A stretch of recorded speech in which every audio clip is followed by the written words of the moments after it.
जय माँ आदिशक्ति, जय माँ जगत जननी, जय माँ जगदम्बा। मुझसे बहुत सारे लोग पूछते हैं, कहते हैं कि गुरुजी कोई ऐसा तीव्र मंत्र दीजिए, कोई ऐसी शक्तिशाली विद्या दीजिए, कोई ऐसा प्रयोग दीजिए जिसका अनुसरण करने से, जिसके प्रयोग से हमारा शीघ्र अतिशीघ्र लाभ हो, हमारी समस्त मनोकामना की पूर्ति हो और जो भी हमारे पास भूत प्रेत पैशाचिक या फिर जो भी समस्या है वह पूर्णतया जड़ से मूल से नष्ट हो जाए, भस्म हो जाए। एक नहीं अनेकों उपाय प्रयोग दे रखा हूँ आप सभी लोगों के हित के लिए, लाभ के लिए। लेकिन बहुत सारे लोग हैं जो कहते हैं कि गुरुजी मेरा इस प्रयोग से, इस उपाय से लाभ नहीं हो रहा है या बहुत कम हो रहा है। देखिए ऐसा है कि मन की भावना, मन की जो ऊर्जा है, जो मन का तेज है, वेग है, उसको पहले तो बहुत ही प्रखर रखना पड़ता है अपने इष्ट के प्रति, अपने भगवती के प्रति या जो भी आपके देवी देवता आपके इष्ट हों। जब तक हम उनके प्रति पूर्णतया समर्पित नहीं होंगे, अपनी समस्याओं को लेकर रोते रहेंगे और हमें ये आभास होता रहेगा कि मेरा काम नहीं हो रहा है, तो कभी कोई भी लाभ दिखेगा ही नहीं। आपको अपने गुरु पे संदेह होगा, आपको अपने इष्ट पे संदेह होगा, आपको स्वयं पे संदेह होगा कि मैं इतने दिन से कर रहा हूँ, मुझे तो कुछ लाभ नहीं दिख रहा है। इसका मतलब ये है कि कहीं कोई देवी देवता, कहीं कोई ईश्वरीय शक्ति, कहीं कोई दिव्य ऊर्जा विराजमान नहीं है। सब लोग झूठ बोलते हैं। आज के परिवेश में ऐसे लोगों की संख्या बहुत अत्यधिक है जिन्हें न गुरु पे विश्वास है, न इष्ट पे विश्वास है और सबसे बड़ी समस्या कि खुद पे विश्वास नहीं है। क्या करेंगे ऐसे लोग? भाई हमने भगवती की आराधना आप सभी लोगों के सन्मुख प्रकट कर दी। बहुत सारे लोग हैं जो हमको कहते हैं गुरुजी मेरा एक ही दिन में काम हो गया। तो भगवती को करना है ना, मैं तो केवल उपाय दे रहा हूँ। देखिए देवी देवता का एक अपना मर्यादा है, उनका जो तरीका है कार्य करने का वह भूत प्रेत पिशाच जैसा नहीं है। भूत प्रेत पिशाच करते क्या है, इनको आप पूज लीजिए, सात्विक भोग पे माने तो ठीक है, नहीं तामसिक राजसिक जो भोग इनको चाहिए वो आप दीजिए, जो कहिए सो कर देंगे। तो इसका मतलब ये नहीं है कि आपकी सदगति बना देंगे, आपकी मुक्ति बन जाएगी, आपका जीवन धन्य हो जाएगा। एक छोटा सा कार्य आप कराने के लिए भूत प्रेत बैताल पिशाच ऐसी साधना करते हैं तो आपका अंत में क्या होगा? उन्हीं के दल में आप चले जाओगे मृत्यु के बाद। कोई भगवती की आराधना काम ही नहीं देगी। किसी एक देवी देवता की उपासना तो आपने की नहीं, जो मन किया, जो पसंद आया वही करने लगे, तो लाभ क्या होगा? कुछ नहीं होगा। जो लोग उद्विग्न होते हैं, जो लोग घबराते हैं, जिनका मन कमज़ोर है, जो बहुत ही जल्दी भयभीत हो जाते हैं, जो केवल कल्पनाओं में, शंकाओं में जीवन जी रहे हैं, आप पहले अपने आप को ठीक करिए, उसके बाद भगवती की आराधना करिए। क्योंकि भगवती को पूजने वाला, भगवती की चरण को पकड़ने वाला बार बार तड़पता छटपटाता नहीं है। आप केवल कल्पना करके भगवती को प्राप्त कर रहे हो, सपना देख रहे हो, खुद से ही मन में एक इमेज बना रहे हो, एक ऐसी छवि आप प्रकट कर रहे हो कि जिससे आपको लगे भगवती आपको खाना खिला रही है, भगवती आपके साथ चल रही है, उठ रही है, बैठ रही है। ये सब सोचने से कुछ नहीं होगा। भगवती आपके साथ क्या करेगी ये भगवती जानती है। अनावश्यक कोरी कल्पना करने से केवल हम एक प्रकार के मानसिक रोगी बनते हैं, भक्त नहीं बनते। भक्ति करना है तो पहले अपने आप को शुद्ध करिए, पवित्र करिए, उसके बाद भगवती के या अपने इष्ट के मंत्र का जप कीजिए। मुझे आज यहाँ पे ऐसा इसलिए बोलना पड़ा क्योंकि बहुत सारे लोग हैं जो केवल एक ही बात बोल रहे हैं कि मुझे जीने का मन नहीं करता, मेरा जीवन से मन उब गया है। अरे भाई, तो फिर अब मैं क्या कर सकता हूँ? भगवती की आराधना साधना मैं दे रहा हूँ, मैं चाह रहा हूँ कि आप करो, ठीक हो जाओ।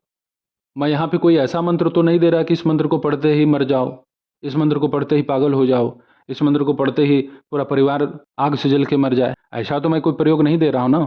बिना मतलब का यहाँ कोई उपाय प्रयोग नहीं दे रहा हूँ।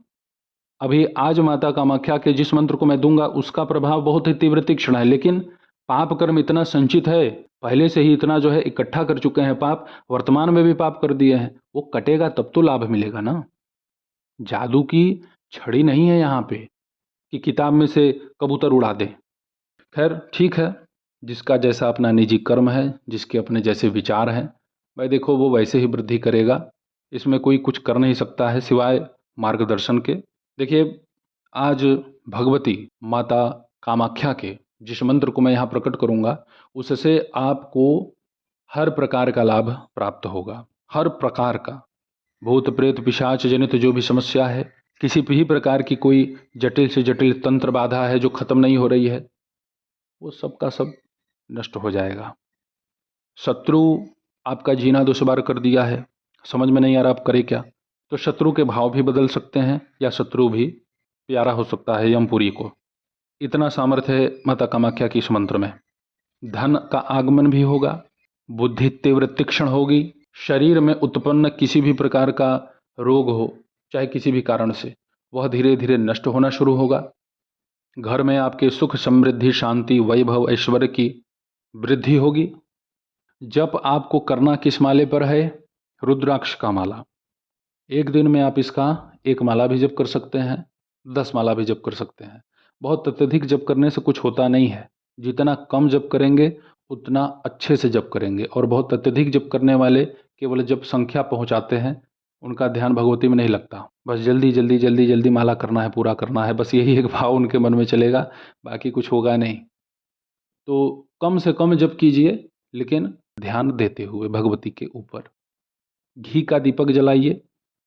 अपने घर में आप इसका जप कर सकते हैं, बहुत ही बृहद लाभ आपको होगा। भाई कुछ ऐसी समस्याएं हैं जो मैं बोल नहीं सकता, उन समस्याओं का भी माता भगवती कामाख्या नाश कर देंगे। माता कामाख्या की जो आराधना करता है, इनकी साधना करता है तन्मयता से, माता उनको 10 महाविद्या की दिव्य शक्ति दिव्य सिद्धि प्रदान कर देती हैं। अब आप सभी लोगों के सन्मुख मैं यहाँ पे माता के इस मंत्र को बोल के प्रकट कर रहा हूँ, आप इसे सुने। ओम क्लीं क्लीं कामाख्या क्लीं क्लीं फट। इस मंत्र का आपको जप करना है, डिस्क्रिप्शन में उपलब्ध करवा दूंगा इसे। माता कामाख्या की पूर्ण कृपा आपके ऊपर बनती है, और माता कामाख्या जब प्रसन्न हो जाती हैं जपकर्ता के ऊपर, साधक के ऊपर, तो वो अनायास ही 10 महाविद्याओं की ऊर्जा आपको प्रदान कर देती हैं। और एक खास बात मैं यहाँ कहना चाहूँगा, जो लोग भगवती की आराधना कर रहे हैं, जैसे महाविद्या में किसी भी महाविद्या को पूज रहे हैं, तो उनको माता कामाख्या का स्वप्न आता है। जिसको माता कामाख्या का स्वप्न आया, समझ लो कि आप पास हो, आपका काम हो गया, आपको कहीं दर दर भटकने की जरूरत नहीं है। माता कामाख्या का स्वप्न में आना उनका संकेत ही है कि आपके द्वारा जो जप हो रहा है वह मूल प्रकृति के पास पहुंच चुका है। आप अपनी साधना करते जाओ, अडिग रहो, विश्वास के साथ श्रद्धा के साथ आगे बढ़ो। जो चाहोगे भगवती सब कुछ प्रदान करेगी। आज के समय में लोग बस केवल परेशान है भाई, जो नष्ट होने वाली चीज़ें हैं ना, उसी को प्राप्त करना चाहते हैं। हजारों लोग आपको इस संसार में मिलेंगे जो आपके पैर को पकड़ के नीचे और पीछे खींचते हैं। सबको आपका विकास देखा नहीं जाता, तो सतर्कता सावधानी के साथ आगे बढ़िए। आप सभी लोगों को तो मैंने मंत्र बतला दिया, लेकिन इसका एक प्रयोग भी बतला देता हूँ। किसी भी प्रकार की गंदी ऊर्जा आपके घर में या आपके शरीर पे या आपके घर परिवार में किसी के ऊपर चला दी गई है, जो आप लाख प्रयत्न करते हैं नहीं हटती, तो आपको कुछ सामग्री बतला देता हूँ, उसे आप ले लीजिएगा। यह प्रयोग वामाचार क्रिया के अंतर्गत आएगा। जो सात्विक लोग हैं वो इसे ना करें। सात्विक लोगों को भी मैं उपाय बतलाऊंगा अभी। पहले वामाचार वाला पद्धति सुन लीजिए। आपको लेना है एक दीपक, उसमें चतुर्मुखी बाती जलानी है, सरसों का तेल होगा, और उसमें आपको मदिरा डाल देनी है, गौमूत्र डाल देना है। गौमूत्र, जैसे सरसों का तेल दीपक में भर गया तो उसमें 11 बूंद मदिरा डाल दीजिए, 11 बूंद गौमूत्र डाल दीजिए, और उसमें 11 दाने पीली सरसों के डाल दीजिए उसी दीपक में। जो लाल मिर्च सूखा होता है उसके जो दाने हैं उसे भी 11 संख्या में उसमें डाल दीजिए, और 11 बूंद उसमें अदरक का रस डाल दीजिए। और जिस व्यक्ति के ऊपर भूत प्रेत का साया है, जो परेशान रहता है, उसका एक लौंग से उतारा करिए, उसी दीपक में डाल दीजिए, नित्य करना शुरू कर दीजिए। माता कामाख्या उनको भी तार ही देंगे। किसी का बल चलता नहीं है वहाँ पे, बड़े बड़े लोग सामना नहीं कर पाते माता कामाख्या का। इस दीपक वाले प्रयोग को आप 41 दिन लगातार करें अपने घर में। प्रभाव अच्छा दिख रहा है तत्कालिक रूप से, तो इसको बढ़ा भी सकते हैं। कौन सा एक दीपक जलाने में क्या आपका जो है खर्च होगा, कुछ तो नहीं। अब जो लोग सात्विक हैं, जो वामाचार से दूर हैं, तो आप लोगों को प्रयोग सुन लीजिए। आपको लेना है गाय का कच्चा दूध, उसमें आपको डाल देना है अपने घर का चावल कच्चा, लगभग 5 चुटकी से डालिएगा, 5 चुटकी। 5 चुटकी काली तिल, 11 लौंग फूल वाले, एक जायफल, पीली सरसों 5 चुटकी, और लाल कोई भी फूल 5 की संख्या में।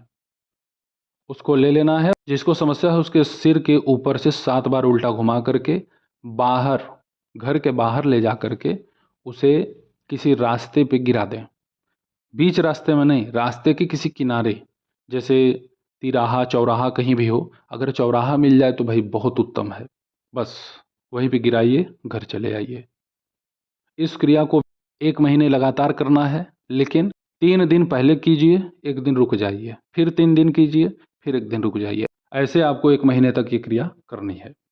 माता कामाख्या के इस मंत्र का जप करते जाइए, प्रयोग आपका जो है वो आप करते जाइए। बहुत ही तीव्र लाभ होता है भैया, बहुत तीव्र। घर में जो भी पितृदोष लग रहा है ना, जो कलह क्लेश की स्थिति बनती है, ग्रहों की समस्याएं बनी हुई हैं, सब का सब नियंत्रित हो जाता है। चमत्कार ही होता है, मैं ये कह सकता हूँ कि चमत्कार होता है। तो आप मेरे द्वारा बतलाए गए माता कामाख्या के इस मंत्र का अवश्य जप कीजिए। माता भगवती आपकी रक्षा करें, आप सभी लोगों का हित हो, शुभ हो, कल्याण हो। आप सभी लोगों के सन्मुख ऐसे ही उपस्थित होता रहूँगा दिव्य विषयों के साथ। तब तक आप सभी अपना ध्यान रखें, सुखी रहें, स्वस्थ रहें। जय माता दी, हर हर महादेव।